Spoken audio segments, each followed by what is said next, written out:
Connection. Your hosts, of course, myself and Mr. Chocolate Thunder himself, Jody Williams.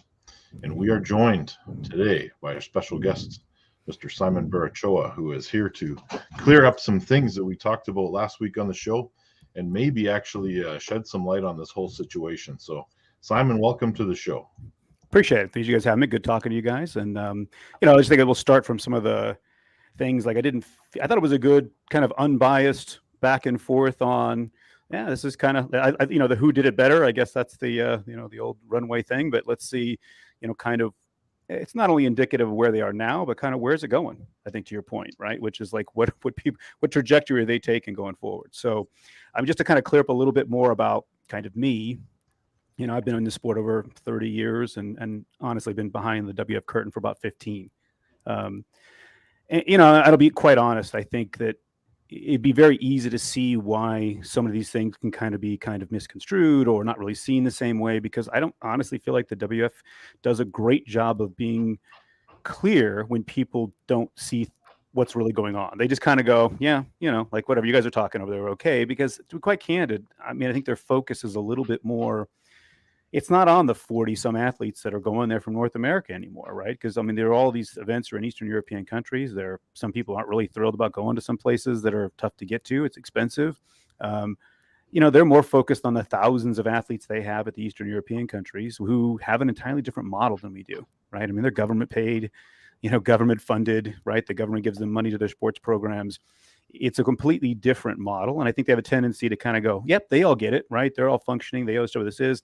And they don't think when things pop up like these that they do a great job necessarily of communicating to the North Americans or, even the Western Europeans, because it's not really their focus, right? It's just not where the lion's share of the people are. So, I challenge them out all the time. And they kind of look at me like, like we're trying to get into fights. And it's the opposite, right? It's how do you avoid kind of misconceptions of things? And, so I know, like, one of the things that I kind of pride myself in is I'm never a perfect human being, but I when it comes to this sport, I don't like bullshitting people about anything because, frankly, too much effort goes in from the athletes. I know what it's like. I know the toll it takes on your family. I know what you spend, the injuries. Look, the sport wouldn't have existed if people weren't kind of hyping it up. Like, nobody goes to a promoter or a sponsor and says, hey, this isn't really an important event. I got a bunch of people who are just going to get together and pull. And we'd like some money from you. I would like the place to do it, right? You got to put something on it, right? You got to say these are some of the top guys pulling. You got to say this is a national championship, world championship, whatever it is you're putting to it. The sport was kind of founded that way. But I think what I'm hoping is that it would get to a place where people start to see it for its flaws and its beauty all at the same time. It is what it is, but and kind of stay away from the reality TV Kardashian version of things. If we can get away with it, right? You can just clear things up. I think maybe it makes it a little bit easier, right? So again, that's my intent, not really to BS anybody when it comes to arm wrestling.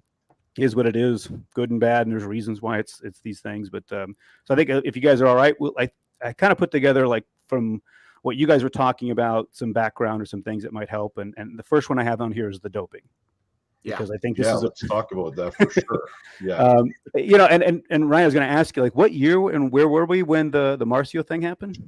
That was in Mesquite, Nevada. So I was going to say it had to be the 2010s, right? Actually, you know what? I might be incorrect. Kelowna, BC, perhaps. Okay, that would have been earlier than that then. 8 or 10, but I know doping testing starting in WAF in 2005, I believe. Yeah. And along the way, that was one of the things that we ran into. Like I said, that is completely beyond inappropriate to even consider. You're saying, like, tapping the other guys and going, hey, don't do this. We're looking at somebody else. It certainly they were in a different place. I could just tell you from being on the founding team that was doing the doping. And I'll tell you, the reason why I raised my hand for it was because the whole thing kind of sounded like, we know these guys are using and we want to go get them. And I'm like, that's not how this works, right? You guys need to be thinking these are athletes that have a right to due process. They have a right to understand what's going on. And it needs to be random in logic so that you're not targeting people. It's a very bad approach. And you start running around going, on what basis are you using to go get people? So I got involved at that point in time in the very beginning because I felt like that's what was happening. I felt like it was just kind of, we're going to go after people. And I kind of got a little disillusioned with it, quite honestly, and walked away from it when to be quite candid, the Russian team was just systematically doping. Like we were just having too many situations where like 6 guys from the team test positive, and then, you know, we take away some team points, and then the next year, a 17-year-old girl tests positive for 3 substances that should never be in a female's body, right? And you're just like, okay, guys, if you're not going to do something about this seriously, you know, I'm not going to be a part of what you're doing. I'm just going to stop worrying about it, because clearly I can't control what you guys are doing with it. But I will tell you the difference now is that, you know, WF is a WADA signatory. So they've signed with the WADA code. They have to follow what WADA tells them to do. Everything's got to go through WADA. And I will tell you again, I've had my issues with WADA. I mean, you look at some of the things that happen in other sports like cycling. I mean, just the complete bastardization of the chain of custody and logic, and holding on to samples of athletes, 2 years and waiting for better technology so you can go dig into them again and try to figure out how to bust people, and releasing names ahead of time when, you haven't even cleared through the proper notifications and the challenges and those kinds of things. So, I do have my issues again with how WADA wields this weapon at times, right? It just feels a little bit like, they're really trying to make sure they stay in the media, get seen, but they just don't really always follow their own rules, in my opinion, all the time. But I will say that, being WADA versus IFA, I can just tell you that Orlando IFA was not WADA. I don't know if they've signed the code since, and they have the requirements and everything they're having to do through the WADA program. I know they weren't in Orlando. But let me give you a little background on kind of I think there was one of the things was the testing and kind of how people get involved in testing. Because it's WADA, you have in and out of competition testing. So in competition testing would be what we all know, right? Which is the top 3 guys come off the podium, and if that class had been checked, then they come over, flip over the cards. You said, I stood right there the whole time we did it while we were, giving away awards, at the event we just left there in Turkey. And, the same old process we know. The out of competition testing is extremely hard to do. Like imagine in North America, we would have to use USADA, United States Anti-Doping Association. You would pay them a ton of money to go ring Jody's door at 4 a.m. and say, you got to go. You got to test for me, right? And then even then, Jody would have to be somebody who would agreed this is what he was going to do. Like he was going to be subject to this. He was going to provide his whereabouts 23 hours out of every day during the certain period of time that's been mandated. So what the WF has done is they use a different method of out of competition testing, which means you can get pulled from a weigh-in. So you don't even compete. The Cody Merritt situation.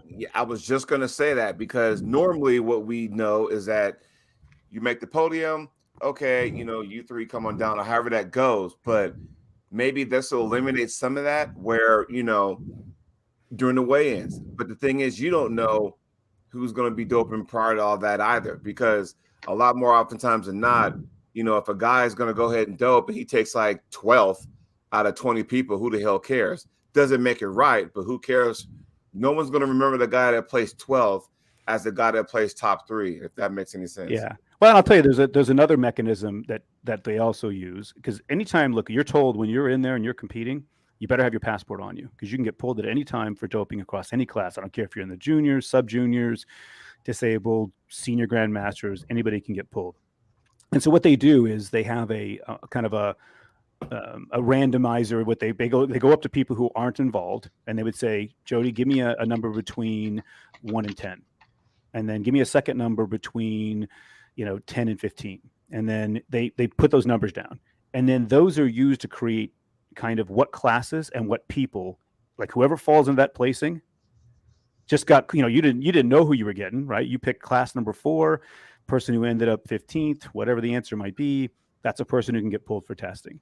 And so the same thing happens with the weigh-ins logic, right? So it's basically whoever weighs in at this particular, it's team number 6, whoever weighs in at this number, this person weighs in, it hits the system, you get it. So there are plenty of people, who are doping and taking 9th, and they're probably not getting, they don't have as many. Like we ran 50 tests at the WAF. So you don't put a lot in there, but you put enough in there to kind of make sure people are doing it. And the interesting thing about doping when you're making weight is that when you start cutting water, particularly if you're using orals, you start cutting water, and then that when you go to flush them again, that stuff comes out of your system. Like you may think you're clean, but when you start rehydrating in order to take the test, so you weigh in, make weight, you've been dehydrating all that time, you flush your system with water because you're like, I've been dehydrated all this time. And you start doing that first urine test you give, got a good shot to getting pinged because it's flushing it out of your system where you've been dehydrating. And so, look, I think we can talk and I'll just kind of further on from kind of the logic of how people are using. I mean, look, everyone knows this is what's called it's a comparative testosterone test, right? So it's looking for total testosterone. And essentially, everyone knows you cycle off, right? You go in, you use, you train, you're strong, you're big, you do all those things, you cycle off. When you cycle off because your body has basically stopped making testosterone, you're going to have a good amount of synthetic testosterone in your system versus what is natural. It's a very small amount by comparison because you've been living on, the synthetic testosterone. In a natural testing environment, where you're just basically doing comparative testing environment, it's easy to get under the number. And frankly, some of these guys they're in countries where they just go take a test in their home lab and go, I'm good, and they walk off. And that's how many athletes beat this test continually, is because they can just get level again. Now, again, it's not just flat testosterone. You also have an epi-testosterone comparison, because if you're using test and your test is way up here and your epi-test is way down here, that comparison doesn't jive, right? So they'll catch you in that regard. But if you use a little epi-test, go ahead. Not only that, but there's a list on there that, aside from the PEDs, that if you're going to go on the world stage and compete at the world championships, you got to find out what else is on that list, because you could be taking cough syrup and all of a sudden, get dinged for something like that. I've heard stories about that where you really got to, know. It depends. Yeah. I mean, they have them in the, like the WADA has them, because if you think about, say, somebody who's doing shooting, right, they'll take something to really lower their heart rate in order to be able to shoot cleaner and straighter, right? So like in a shooting event at the Olympics. For arm wrestling, they have this huge, massive list. Probably the couple of the biggest you have are diuretics, like prescription diuretics, which I'll just flat tell you is probably one of the most dangerous things you can take, because it attacks those soft internal organs where there's plenty of water first and sucks them out of your body. So that's where it's taking water from. It's not taken from the muscles and everywhere else. It takes them from those key organs because they're fat with water, and it's doing it from the inside out. But it's also used as a masking agent, right, to try to flush things out of your system so it doesn't come into your urine test, right? So that's probably one of the second biggest ones that you'll see is diuretics, prescription diuretics. That's how those bodybuilders are dying all over the place. All over the place. I tell people all the time, they talk about the steroid juice. I said, forget the steroid juice. You imagine the guy's got to stay dry for 3 days? Like, how do you think he's staying dry for 3 days? Right? I mean, that's just cooking you, like, from the inside out. So I do have a couple of questions on doping. Sure. There seems to be some inconsistencies. So I'll pick on Cody Merritt's test, for example. A therapeutic use exemption was granted by WAF, but it doesn't appear that WADA granted the same exemption. Can you comment on that at all? Sure. I mean, so basically there was, so he took the test. He claimed in his process that these were prescribed substances, right? And what he ended up taking. I think the WAF, in their kind of lack of experience with it, potentially, I would say, and just kind of like, hey, they're not doctors, right? That's the tricky part, right? They don't have a doctor on staff that's saying, no, this is what this is. They gave him a stay based upon a posthumous therapeutic use exemption, which of course, but it all has to go to WADA. So there was kind of a, hey, tested positive. Hey, you said it was therapeutic use exemption. Hey, we're going to put a stay on that and kick that over to as a pot. We're going to say, okay, let's run this. And then it went to WADA and went, absolutely not. Right. And WADA said, hey, look, that is not, that would not be a prescription for, you should not be getting a TUE, whether it was he should have filed it in advance, or whether it was simply, I don't care, you're never getting one for that, right? Whatever it is. Because WADA, it was never a prescribed drug. Yeah, because WADA went back and said, no. I mean, the other thing I think people don't really understand is that the metabolites that come out in your urine from different types of substances come out in very small array of things, right? You could be taking, there's the world of drugs you can take, right, in this genre of stuff. By the time it gets through your system, they're all just kind of bastardizations of each other for different reasons.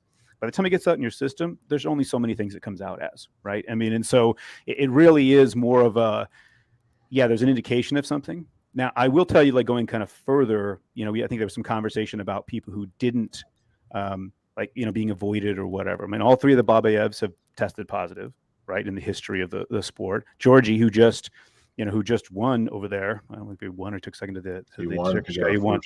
He he had came off a 2-year suspension for a kind of a mishandled, years ago. I remember sitting in a room with his attorney, because they were challenging. They were tested positive in Turkey, and now he's back in Turkey winning. Yeah, so it was. I remember there was so people have gone through. There's just been Arsen Liliev, for example. Now, I will tell you the interesting story that I tried. For me, I only tell it because I think it gives people perspective. Arsen Liliev and Rustam Babayev have been beating this test for a decade, right? At least, right? They never had tested positive. The 1 year we ended up doing testing in a lab that actually ran carbon isotope testing, which basically can find a single molecule of synthetic in your urine from the get-go, they fail. Right, because again, if you think about it, you get cycle off. You don't have most of your testosterone is still synthetic, but it's below the level. You go do a carbon isotope test, there's no escaping it. It's expensive and it has its own flaws, in my opinion, right? Because of the way it cuts through to the synthetic. But in the end, you could see that's kind of like, look, what's the process changed, and it's going to become more common. So if you look at even kind of the VADA, the Volunteer Anti-Doping Association, Lady for Boxing and other fights, they have a mix of comparative testosterone and carbon isotope testing. So you can't just if you kind of keep coming under that, and they don't tell you what they're doing. Right. I was going to set up there was a super match for Ryan Boeing and why am I blanking on his name? Rob Vigent, right? They were talking about having this match. It was going to be dope tested. And I was talking to VADA about it, about running the testing. And we were setting up a whole criteria of, the mix of the two. So that, in the end, if you have anything in you, they're going to catch you. They're not telling you which of those tests are going to be which, right? So I think that when you look at kind of how this works throughout the system, sure, it's beatable. But I can tell you the same factor is that there's some people who never go off. It's too important to them to win, right? They don't want to go off and then be at risk of not winning. So they stay on, and sure enough, they get caught, right? Or they don't have the means to be able to go off prior and get tested and understand whether they're down where they should be or not. And so, they go off. And so, I know to the critics who say that it's so easily beatable, every year someone tests positive, every year. And a handful of people test positive. So it's not as though it's just a joke anymore, where you can get past it. If people are still getting caught, as long as they're getting caught, it's the best you can do, right? There's short of going to having enough money to give everybody a carbon isotope test. I don't know what you would ever do about it. And that's the one thing that baffles me, because these athletes know a year in advance when Worlds is, where it's at. They know this. At least if they're going to sit there and go through all the trouble, it seems like it's just too much hard work to go on that stuff and then cycle off and then try to find out what's a good way to duck and dodge these drug tests. Sounds like a bunch of work to me. But the thing is, though, at least if somebody were to cycle off prior to going to Worlds, at some point there might be an even playing field, so to speak. If a guy is stronger than you, then he's just stronger than you, whatever. I can accept that fact. But it bothers me when I go to one of the biggest, events out there, and I gotta go get somebody who's already, above me because they decided to cheat. That's just me. If he's stronger than me, I can accept that. If he's, more wittier than me or more savvy on the table, I can also accept that. What I can't accept is somebody, beating me and they're on PEDs, and then I sit there and say to myself, okay, did you really beat me, or did you have help beating you? Because that's how I look at it. That's just me, though. Yeah, I think you look at go ahead, Ryan. Sorry, I've talked about this. Well, there's a couple of ways to look at that. Yeah, it's terrible that someone would be on PEDs and beat you, but the other flip side of that is there's a lifetime benefit of being on PEDs at any point, which is the same rationale for transgender people not being competing in women's classes. Right. There's some of this is no going back on it. I don't care what you do. It's really, I think if you looked at it in 3 buckets, right, you've got kind of the completely natural, heavy, let's just call everybody's a heavy trainer, right? Everyone's training their ass off. Completely natural. Using and cycling off, there's still a much bigger benefit for that, because really, look, it's all in your training and your practice. And then using and staying on, right? That's the third bucket where you're the guy's high as a kite right then. The question is, he has no chance. He better hope he doesn't get drawn.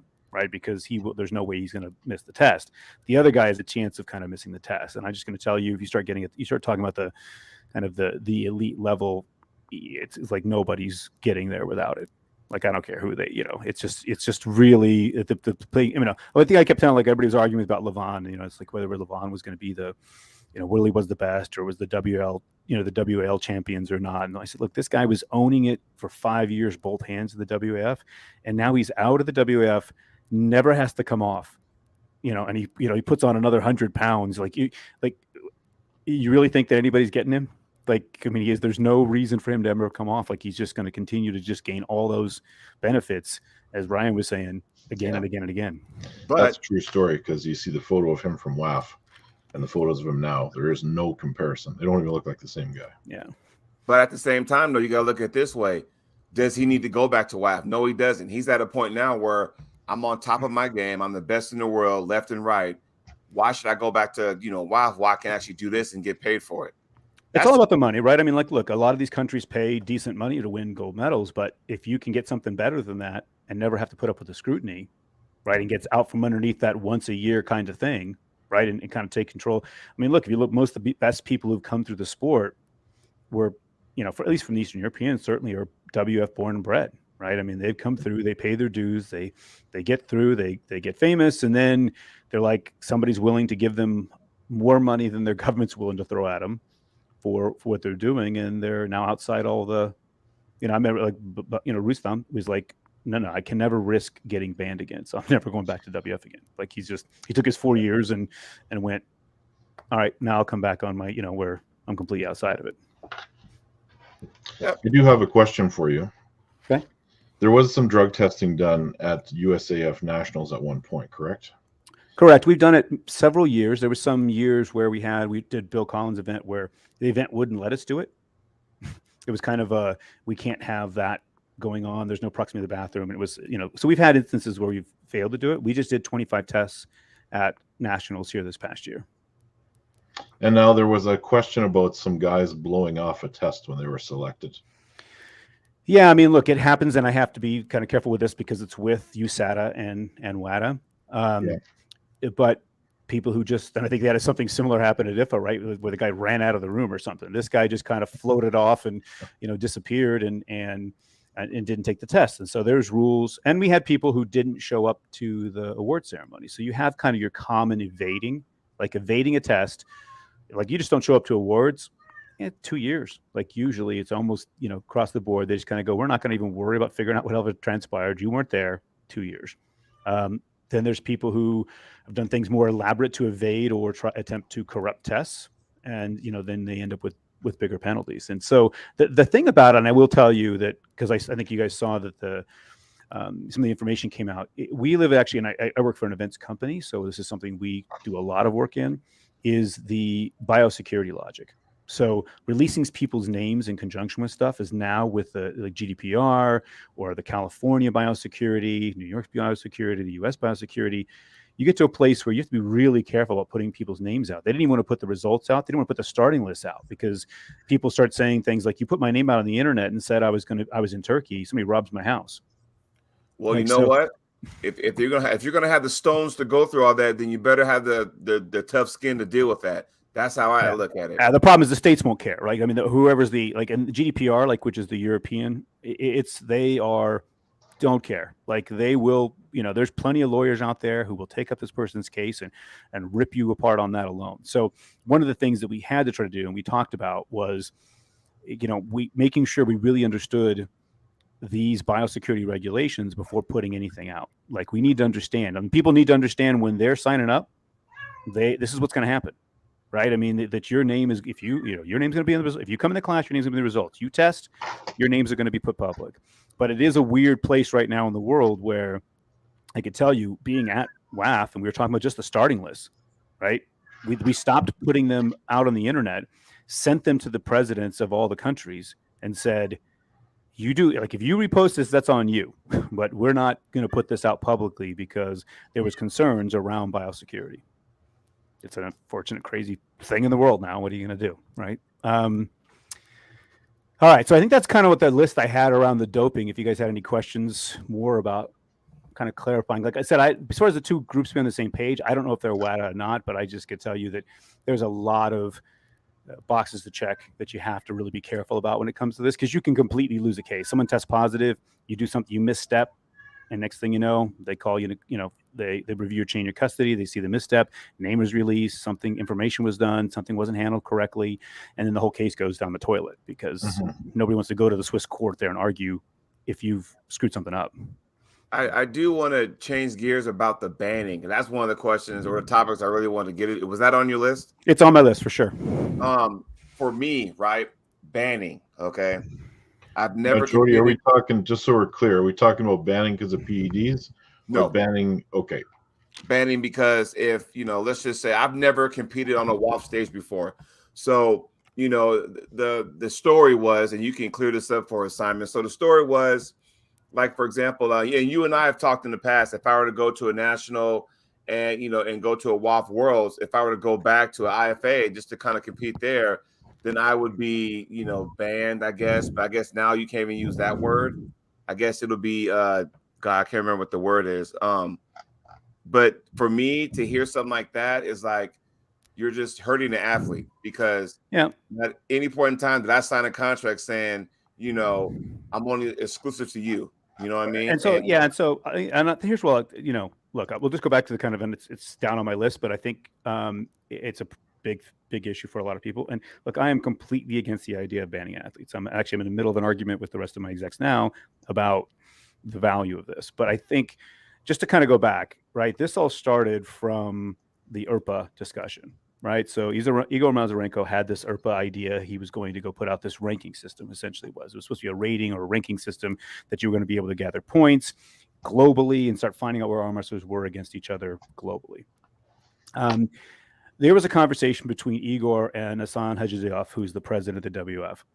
Only those two men know what happened in that conversation. I don't know. Like, I've heard all kinds of speculation on both sides that somebody wanted a piece of the pie and somebody, was, and in the end, I can tell you what's been publicly said, which is the WF's position was that they were attempting to start their own league in direct competition to the WF, which is something that is a big no-no, obviously, right? Because every country, including Sweden, Canada, Poland, have all signed a letter to GISIF and Sport Accord attesting that the WF is the authority in the sport of arm wrestling, period.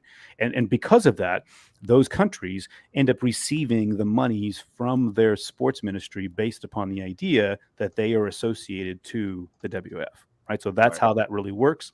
We'll get into that a little bit in a minute, I guess. But I think those two men had a conversation. Something didn't go well. In the end, the WF's position was that they were trying to start their own organization. And the evidence I think they pointed at was, why, if you're just a rating system, do you need a head referee? Like, why do you need a head referee? Like, you're not holding events. Why do you need a head referee? Why do you need a head of Europe? Which ended up being Anders Oxlow, right? Who took over he was the head of Europe for IRPA when it took place. And again, it's them saying it's just a rating system. WF says you're starting your own new league. After all the pissing and moaning and fighting, they said, look, we think you're starting a new league. And as such, you guys are not in good standing. You have a 1-year suspension based upon this for attempting to create a new league. Their teams weren't suspended. At that point, wasn't anybody else. Now, it did go, and again, I'm against it, but it did go into, let's just start with the refs. The other thing with the refs was the refs are employees. And I have a lot of friends who are refs, and they probably get mad at me about whatever it might be. But you are a compensated employee for what you do. And if you decide you're going to go do business with these people, the WF can decide that we're not going to do business with you. Like, you won't be a ref that we're going to pay to go do it. So I have less sympathy or less concern when it comes to the refs. By all means, go where you want to go and do what you want to do, but understood that you made a choice to go with FedEx versus UPS, right, as an employee, and you're not going to be able to go to the other place or do both because they are compensated. Athletes, different discussion. I mean, I feel like it's unwarranted and unnecessary to have this with the athletes. I think, realistically, it's more of it's not hurting the WF, and people keep thinking it's going to hurt them. But if you think about it, there's, like, the Russian nationals is 20, 30 people deep in a class all fighting for a spot. And I just use that one because you've seen the Russian national results come out before. There is people who replace these people. So what ends up happening is you get these offshoots.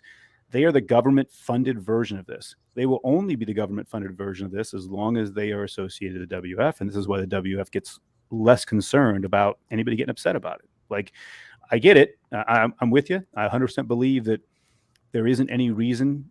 And here's the reason why I'll tell you the difference. An administrator, Anders, Igor, a referee, you know how long their careers are potentially in the sport? Pretty damn long, right? You can do that for a very long time. You know how long your career is as an athlete? Be on top? Very damn short, right? I mean, so I don't like the idea that you're taking something that is so fleeting, like those key years where maybe you could be great, could be the best, and taken away from people in a sport like this where everything should get sold on the table, right? I mean, you go, you want to know who's the best, you get it, you show up and you pull, you find out, right? Right. So yeah, go ahead. Here's $1 million question, and I want everybody in the chat to comment or say something, because my question affects the two people on this show, Canada and United States. And you guys can tell me this, right? And tell everybody this. So the question is that why is it, Ryan, in Canada that you can go to the Canadian Nationals, and if you win, they can choose whether to go to WAF or IFA, whereas in the United States, Simon, you have to go to separate nationals to go to separate world championships. Why is that? That Well, is not like 100% true, in that you can go to the U.S. Nationals, the U.S. Nationals, and go wherever you want after that. I'm not preventing you from doing anything. The question is, would Denise let you, let's say Denise or the USAA, right, or the IFA, whatever entity USA there, let you not qualify at their event and go to the event? Look, I'll just tell you from a U.S. perspective. I mean, and having done this I've been to 20 world championships now. Like, for the most part, who wants to go, right? There was some formality into it. You used to say, like, you had to be top two, and if you didn't, as a top two didn't want to go, it'd be the third one and then the fourth one, and you go down the list.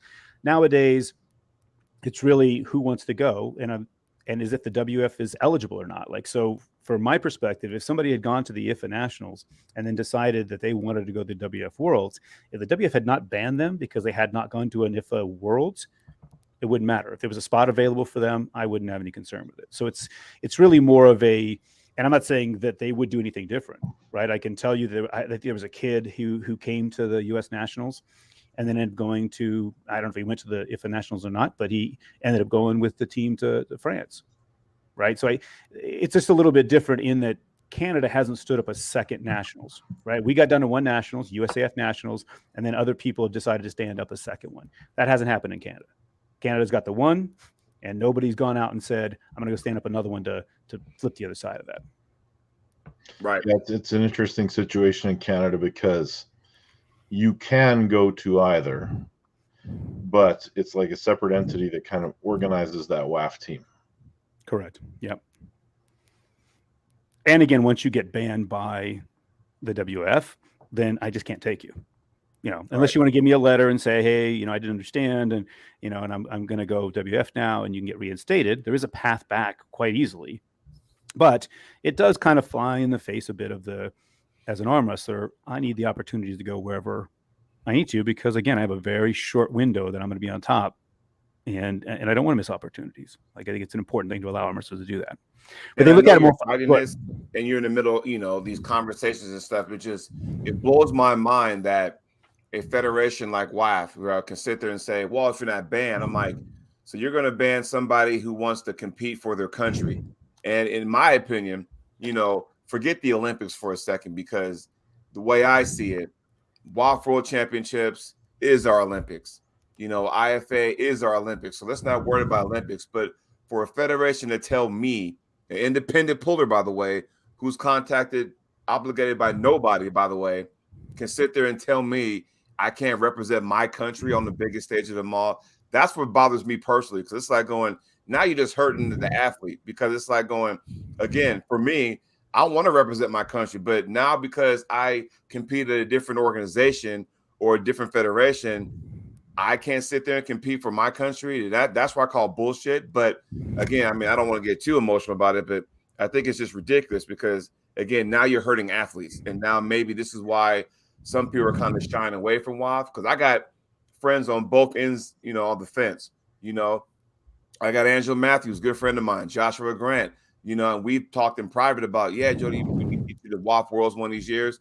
you and I talk, Simon, man, whether it be about a Costa Rica event, whatever. We've talked, before, and I would love to do those, but I don't want to put myself in a position where I'm banned or I can't compete and I can't represent my country. And at the end of the day, in arm wrestling, it's all about that. Well, and I think, and I think the one thing, again, this goes back to some of my first comments, which is from the WF's perspective, they're really not focused on the small countries with the small people who like they've got, you've got thousands. I mean, there's more people, there's more youth pullers in Kazakhstan than there is in all of North America. I mean, this is in the schools. So when they start thinking about systematically how you look at growing the sport, it really isn't whether, a couple of stragglers from any country, right, just don't want to comply, or they want to go someplace else or whatever. They're thinking about it broader. And I'll tell people, I had a lot of people who wanted me to run for, president of WF multiple times. And I said, look, one thing I learned pretty quick, we couldn't have done what they were able to do in Europe, just simply because they have their government's attention. You can go get government entities and people to pay attention to you. You can't do that in Canada. You can't do it in the US. Like North American countries, they don't care. We got Major League Baseball, we got NFL, we got NBA, and nobody cares about, little sports like this. They can do this in Europe. And these big leaps and bounds that WF has made has been because they were doing it in Europe, where people actually care and they were willing to come up with money and they were willing to get invested in it. Like we couldn't have done that here. It's the truth, right? And so this is the focus for them, I think, is unfortunately a bit more about those big teams. Like, how do you get thousands of people from Kazakhstan and Georgia and Turkey and those? It's not really around a few people who feel a bit disaffected because when they're saying you can't pull for, you just have to make that decision. You're with your country pulling in the WF, or you can go do your own thing and go, happy for you kind of thing. Don't you think that WAF could have avoided all of this controversy by just leaving the athletes alone, however? Because some of the banning, I mean, if they truly don't care what happens with North American athletes, why ban any of them?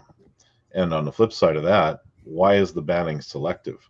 Because if we're talking about somebody that had competed in an IRPA event, then why aren't, Alex Kurdetcha, Levon, Tim Bresnan, Vitaly Leletin, why are they not banned from WAF? Well, part of the thing that I've actually challenged them with, and I'm in an open argument with them now about like kind of why they think this at this stage of the game. Why do you think this is the management of it is mind-boggling. Like I literally got to, I said, you guys are gonna have to tell me what you're doing because I'm not going to keep track of this. Like I cannot be in a situation where I'm trying to figure out everybody who went to this, went to that, and did those things. What I'll tell you, if you guys have a list, I will tell them they can't go to Worlds until you guys decide you're going to do, till we vote, right? As the executive board of the Congress votes to overturn this, because this was all voted in by the Congress, mind you. Like this wasn't like it was just, there was a pitch from the EC around the executive committee around this, and then ultimately overwhelmingly voted on by the presidents of all these countries. So it's not just kind of the, top down one guy throwing his fist in the air in the end, but all the presidents of all these countries overwhelmingly voted for this. So it's not, like I said, it's hard to look at the WAF and say it's them. It's this is what representative democracy looks like, right or wrong.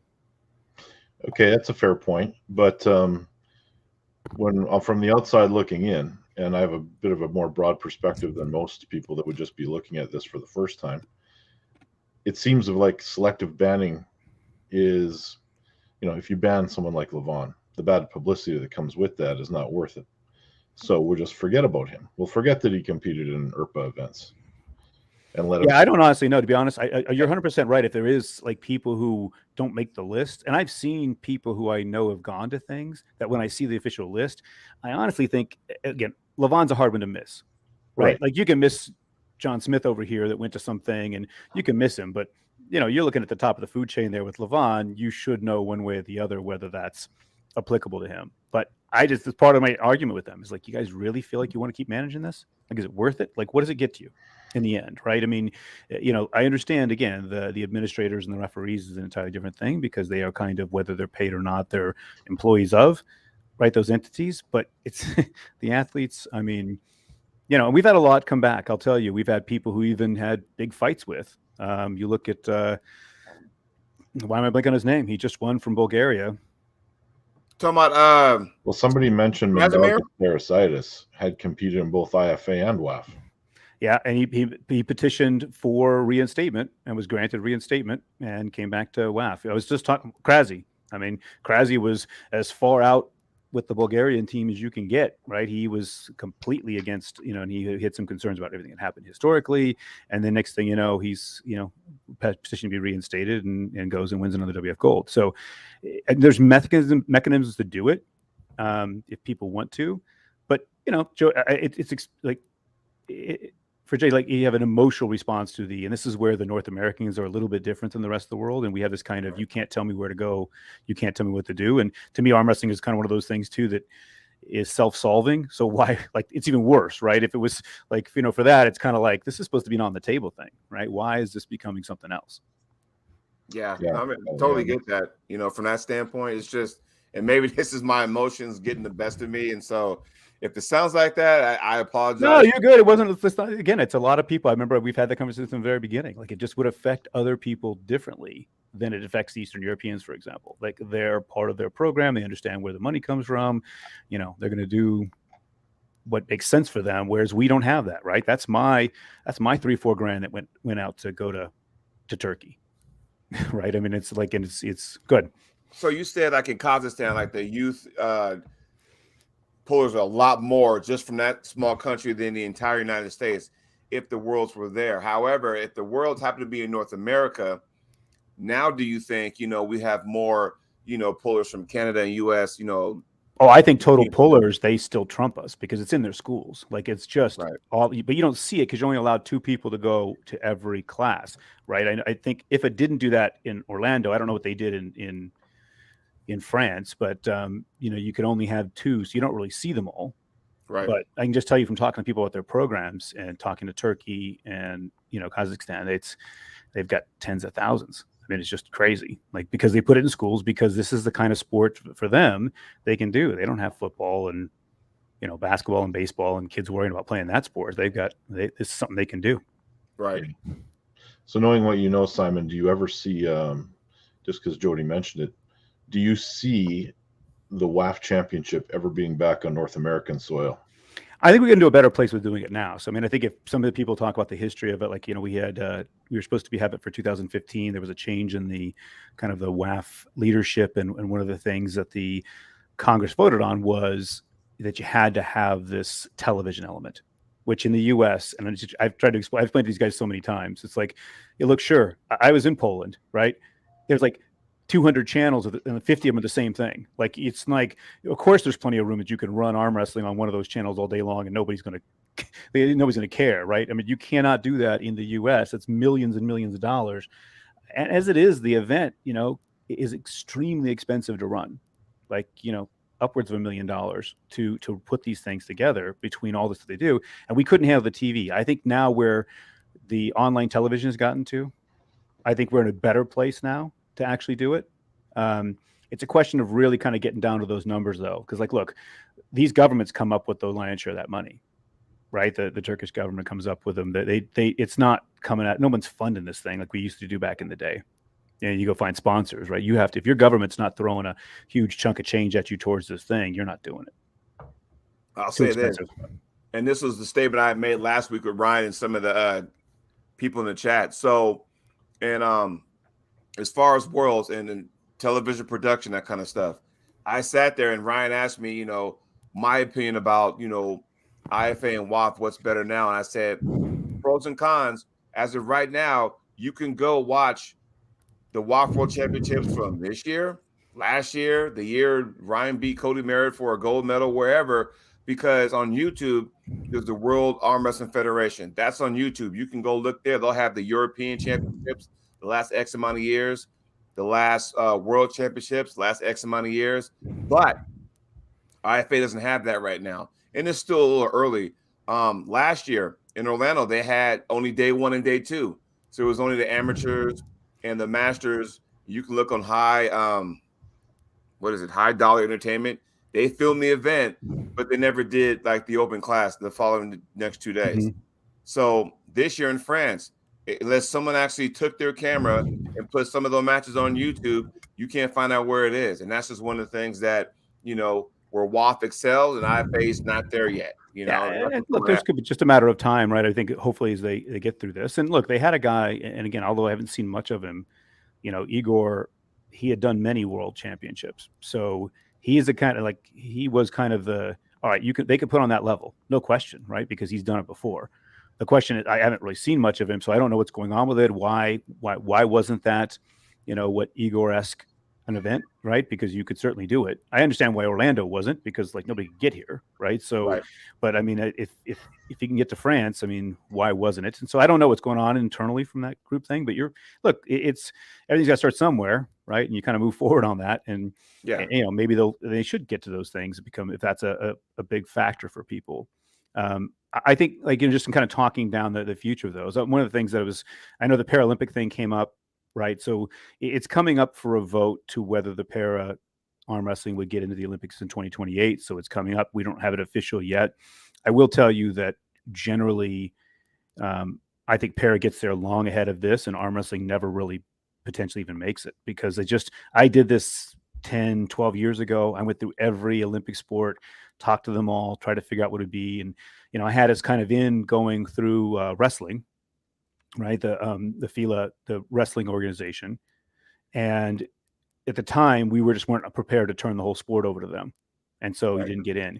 It's just, look, it's you can't make a lot of money with 4 guys holding hands around a 2 foot by 3 foot table. There's not a lot of stuff to sell. There's not a lot of stuff to do. I mean, it's just like, what are you going to do with it? So it's really more about money and in the Olympics now, but there is no sport more adaptable to para athletes than arm wrestling. Like literally, you don't even have to have if you have one arm and even an incomplete hand, you can still arm wrestle. We've got, lower ambulatory, upper ambulatory, vision impaired, hearing impaired, cerebral impaired. I mean, you can have, and again, you can create parity at the table the way it's been developed. So I think it's got a really good chance to it'll outpace us all. It'll become something big.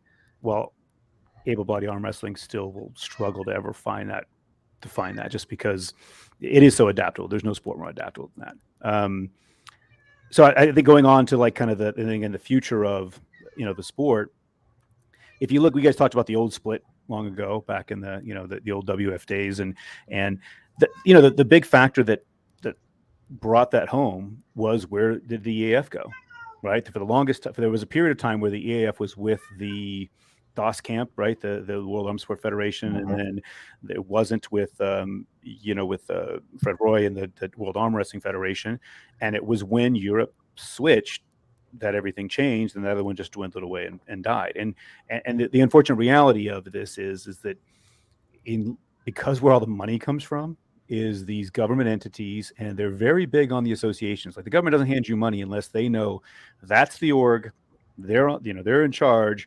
Okay, you're good. Okay, so then we'll give you money now, right? And they just keep giving them more and more money with every one of these accommodations, becoming GISIF, becoming Sport Accord, the WADC, so like more money to these countries. And so, unfortunately, I think that is going to be the story of this whole thing, is that as long as the EAF countries and the compensated EAF countries continue to be part of WF, it becomes impossible for these other organizations to. They can hold events, they can continue to do it, but I don't think it's ever going to turn the tide. I mean, the whole EAF would have to leave, in my opinion, and go IFA in order to make a difference. And so, for you WAF fans out there, correct me if I'm wrong, Simon, that 2023 WAF World Championships will be in Kazakhstan, correct? Correct. All right. Almaty, Kazakhstan, yep. Nice. Now, if American wants to go that path, they would also have to go to the Nationals.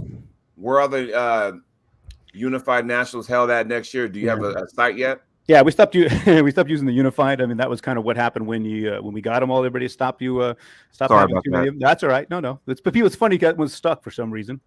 But we announced it last year that we were going right back to Kansas City again, because I like the idea of people being consistent. So it's it's the 4th, 5th, 6th of May, right? Same time, right back in Kansas City again.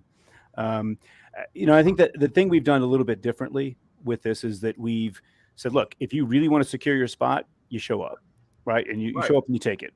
If you feel like I can get into a class, I was like, I don't think anybody's going to my weight. You could be one of those odd weights where you feel like people aren't showing up. You don't go. Then if you have an interest, you can still go, right? Obviously at this moment, the only limitation is if you're banned by the WF, I'm going to have to tell you, you can't go until that gets fixed, unless you want to go do you want to send me the reinstatement request, which is a pretty easy little thing. You tell me, hey, I'd like to be reinstated. Here's blah, blah, my little story. It goes through the USF, it goes through the NAF, and then it goes to the WF, gets approval by the executive committee, and you get reinstated. I mean, you had people who were pretty well gone, like a couple of guys you mentioned, right, who got reinstated pretty easily. It was just a matter of actually doing that. But I think one of the things that we're really working on is, like, we're working on a North American Championship for 23. We have the Pan Am Championships, we have the National Championships, and then we have the World Championships. They're all events that will be done in conjunction, obviously, with the USAF, to try to continue to expand this a little bit more. I'm actually a fan of athletes going and pulling internationally, even if it's not world level internationally, because until you start pulling people from other countries, so many guys knock around in local groups and they're pulling the same guys all the time. Right. I mean, and now it's a win or lose or whatever. That's what they're doing. When you start having to show up and there's a whole pile of people you've never seen before, that's when you understand how tough, bracket arm wrestling can be. Right. Because you got to do that guy. And so I like these smaller bites of international pulling for athletes here in the, U.S. North America, because I think it's going to help people get that bug a little bit and really kind of find themselves. Like, I like the Costa Rica thing you guys were doing. So, because like I said, good friends with Angela Matthews. We talk often, and she would tell me she's training for Costa Rica, that kind of stuff. And, it was a small team, but a dominant team, that you guys went down there and took care of business and stuff. And thank you very much for that. So that was pretty cool and stuff. So, hopefully we can see more of that in the future. Yeah, no, the plan is we're working on that, the Pan Am Games and the North American Games here for 23, Nationals, as I mentioned. And we know where, Worlds is a little early this year. Calendars become problematic. Because, right, we're trying to make sure we still work around the Canadian Nationals too, right? We don't want anybody who may want to go to one of these events not be able to go because everything's on top of each other. So trying to get these, and you guys, it's a story as old as arm wrestling, right? Get these events to align so that people who want to go aren't trying to take choices between the two of them if they really could. So we're trying to stagger things through so that it's a good opportunity for everybody who wants to go where they can to. So would you have to qualify for that then? For the North Americans or something like that? No, they're open events until we get to some place where it's something different. I mean, matter of fact, like, to be quite even honest, if you look at the Olympic rings, it's one of the things is you have Americas, you don't have North America and South America, right? So we do have South America in arm wrestling. So we would probably even let the South American athletes come to the North Americans only because more spread. Let's get more people, more exposure. Let's do these things. And again, Pan Ams are kind of a similar, right? It's Pan Americas, so it's supposed to be everybody. Our goal is to continue to put these events, though, outside of Canada and the US, only because it's easier for these athletes to be able to get into it. Like the Canadians and the U.S. athletes can go to these other countries. They can't always get into Canada or the U.S. So our goal is going to continue, obviously, other than nationals, going to continue to put these in places that these athletes can go to. Easier, lower cost, right? Things that they can to partake in instead of trying to take on a $3,000 trip to the U.S., right? And with difficulty getting in. Got it. Well, I'm even more confused and on the fence now than I was before, but when I'm leaning one way or another, I always get pulled back onto the fence. And it's, if you don't know, Simon, I'm still the vice president of the Canadian Arm Wrestling Federation and have been involved in the North American Federation as well. But we're in this weird situation where Canada should probably pick a way to go and kind of stick to that, I'm thinking. But, I guess the option is always going to be open for two of them as long as there is two different federations that are an option. Yeah, I mean, it gets kind of sticky. I mean, you guys probably saw some of the Sweden, right? They've got an election coming up here in the spring in Sweden, right? And Anders Axla, who's actually we've been great friends for a long time, but, he's the president of IFA, also the president, obviously, of Sweden. You see a lot of athletes went to, the Swedish women's team actually won the team trophy at the WF because their top athletes, Melinda didn't go, but a lot of top athletes went to the WF because they did 1 year of IFA and went, this isn't what we trained for, right? And so they made a decision and to do this, and now they're trying to decide whether they're going to end up splitting into two separate organizations or whether in the election process they can get reorganized into one going one direction or not. So that's something to see here in the spring as that takes place. What's actually going to happen with Sweden? I mean, it was good to have them, and they were at the Worlds at WF Worlds last year as well. They just kind of made that decision that they were going to do, but now, to your point, like kind of what you're talking about, Ryan, is there's going to have to come, a moment here where someone's going to have to decide what they're going to do with this. Are they going to be formally two, or are they going to, find a way to get together and agree on a direction? Yeah, that's right. Because I've always believed that one major organization should oversee everything. Dividing it has never been good for the best thing for the sport or the athletes. And it's a tough part about, and this is where I think a lot of people get upset about the multiple nationals, and is, look, I keep saying this, people want their events to seem important. It's important for them to seem important. That's how you get people's attention and get people involved. Look, if you're kind of a purist in this sport, you really hate seeing it, right? You hate, I always used to, like even the old Pro-Am in Tahoe, love that event. I would go up there all the time, pull all the time. Never in my wildest dreams did I ever think that was a national championship, right? You had foreign pullers in it. Like, it's hard to say that was a national championship when you had foreign pullers in the event, right? People who came from other countries specifically, not just some guy who happens to be parked on U.S. soil. And so never, again, fully admit AAA Nationals was the first Nationals, 100%. That was what was driving the piece. When the split came, we created another U.S. org that started doing the other WAF, and then the AAA Nationals disappeared. Now we're to at least, at least as far as put it in some logical senses, you've got the IFA Nationals for that organization and the U.S. Nationals.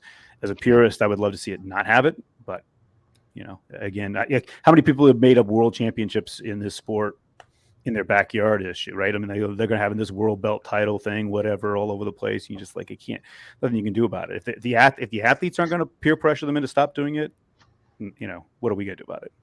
It's just like the old school, wrist wrestling in Petaluma, where that was considered a world championship, and you still had WAF going on the exact same time, the exact same year. So it's kind of like that. But what would you like your nationals to be called now, Simon? Because I say unified, and I don't want my head bitten off again. So what would you like to be called?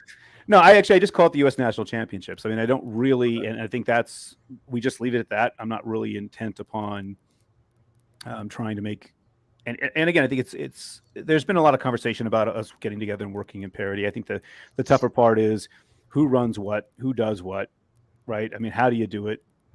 It'd be great if we could figure out how to do it, because I would certainly be all on board to let's say have a massive, and then everybody kind of goes their own way. But look, I've said this before. People are promoters. They got in this for, they're doing this for a reason, right? There's money to be made if you go out and do this. And it's not something, I've never been a promoter. I was just an arm wrestler who wanted to make sure that we could keep taking a team to the world championships, right? And that's kind of what you do. So people can have different agendas for what they're, why they're doing stuff. And that's what I think will make that hard to do. It'll be hard, I think, in my mind, to smash it into one thing, because I just don't think everyone would ever agree on what you would do, but certainly would entertain it if it would come up.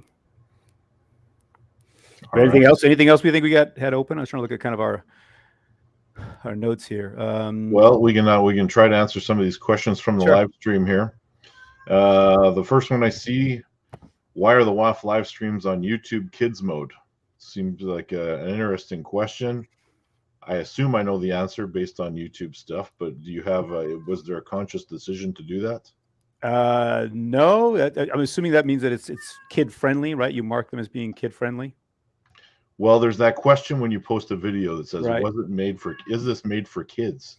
And I guess if you click yes, thinking that it's not offensive to kids, it might go into a kids category. That's my assumption. Well, when you do that, that means that you can't comment on it.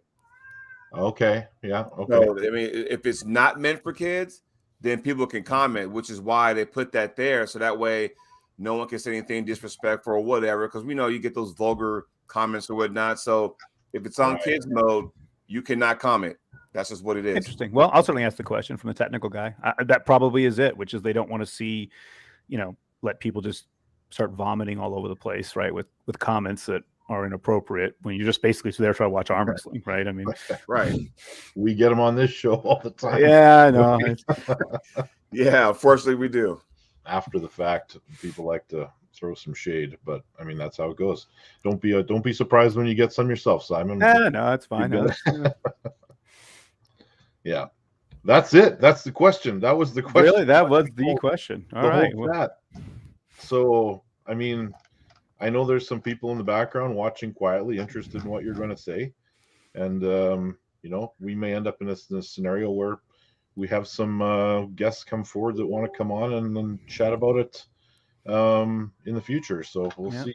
Yeah, actually, I'll throw one more thing out at you that I think that Okay. that was in here in the list, and it was you made there's two things. One was a comment about the paid positions in the WF versus in contra, and so there was a vote by the Congress to pay a small amount. It's like 12,000 euros a year to the general secretary and an employee who would help the general secretary. I just got to tell you, the thing's gotten a lot bigger than it used to be. And I was looking through actually the regulations, and it still does. And that's not uncommon for us, unfortunately. Is it says one thing in one place, and then in reality we've changed it and changed the rule for something else. So I'm going to immediately get after the general secretary and say, you got to get this fixed because it shouldn't say this if this is what we're doing. Congress voted on it. They did it is basically because just the amount of work, and really a lot of the work comes from all these filings, like all these places you're dealing with, right? Whether it's the IPC, right? There's the certification logic for anti-doping, there's certification for the disabled categories, right? There's just GISIF, sport, like all these entities that they keep messing with take a lot of time and effort from people. And so there was some small amount, but it was agreed by the Congress. It is what it is, and it should be corrected in the documents to make sure it reflects correctly. But it wasn't like somebody just did it and said, hey, we're going to take this. It was agreed by the Congress. And I think the other was, there was a thing around the referees. And again, this is an area where I feel like, look, we've really, in my opinion, taken a big loss by losing a lot of the quality North American referees that we had because we had developed them over the years, right? I mean, I say we, meaning like they had just developed with the sport and we became pretty good at what we're doing. We're starting to come back now, I think, with the programs we have. The long and the short of the situation, and again, being behind the scenes as an executive on the WF executive committee, I didn't agree with it, but there was instances brought about for disciplinary action with the then head referee of the WF, where he was suspended from being head referee, Leonard Harkless, for those instances and voted on by the executive committee. But what did Leonard actually do for him to get suspended, though? So there were several items that had from violations of rules in uniforms, violation of rules in competing. Like there's a big issue around certain Muslim athletes have long sleeves on their arms for females. They cannot show any of this skin, above the wrist. There were decisions that were made which really infuriated a lot of the countries who find this very sacred. So there were some decisions made on the fly without discussion of with the executive committee or anybody else. And so it created a really big brouhaha. There was that item. There was a previously voted on mandate from the WF Congress that all agreed that the WF referees must wear the official WF referee shirt. They can't be wearing with the patch and everything. Yeah, it's got here something on the breast. It's an official shirt. They said, look, we'll buy the first two for every one of the referees who are compensated referees for the day, but everyone's got to wear these shirts. You want more, you got to pay for them, blah blah blah. And he refused to enforce that with his referee staff. And those two I know I recall very succinctly. I would have to go back and look at some of my rules, but there was a kind of a list of these things. Now I recluse myself from the vote to give myself the opportunity to complain about the fact that we were doing this at all. Like, to be quite honest, I went and stood up for him and said, this is garbage. We've been kind of chasing these guys around on the age thing all this time. Like, you got to feel like they're feeling a little slighted here. And so I basically said, I already know how this vote's going to go because I can already tell you what's going on in the room, right? It's simple math. There's 7 people standing there. You don't need but 4 to pass something, right, in an executive committee. I knew it wasn't a go, so I said, I refuse to vote on this, but my caveat's going to be that I have to be able to speak. And so I spoke against it. So it really was more of a matter of he had a 1-year suspension in conjunction with activities that he'd taken care of. And then obviously the IFA thing happened and everything went out the way. So it wasn't really just he started doing this and he got taken. It was more internal, right or wrong.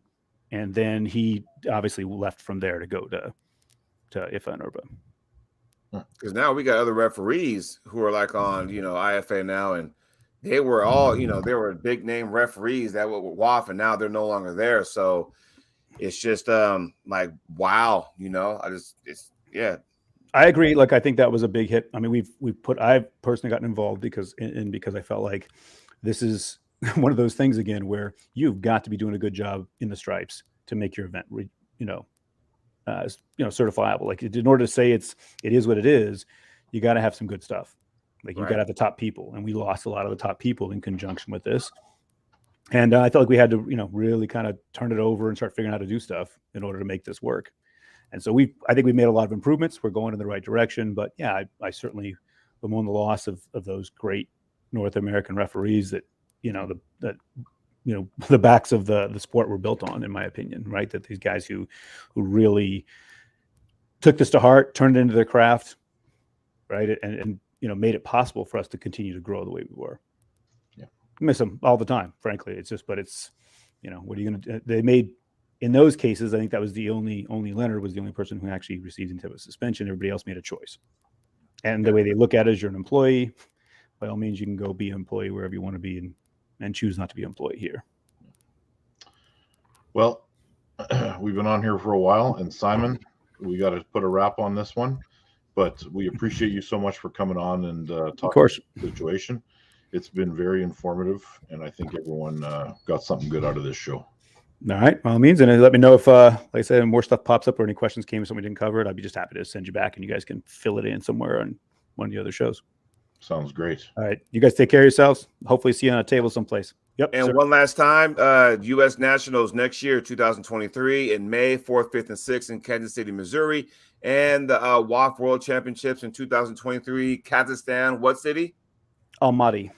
There you go. So it'll be the end of August, the 25th, I think, end of August going into September. So you get to venture into Ungurbayev territory. All right. It's an interesting area. You see Ferraris and you see guys with horse-drawn carts. Like it's all in the same spot. So it's they got a lot going on there. Right on. Thanks, guys. All right. Enjoy the rest of your day. Thanks everyone for watching. Take care, everybody.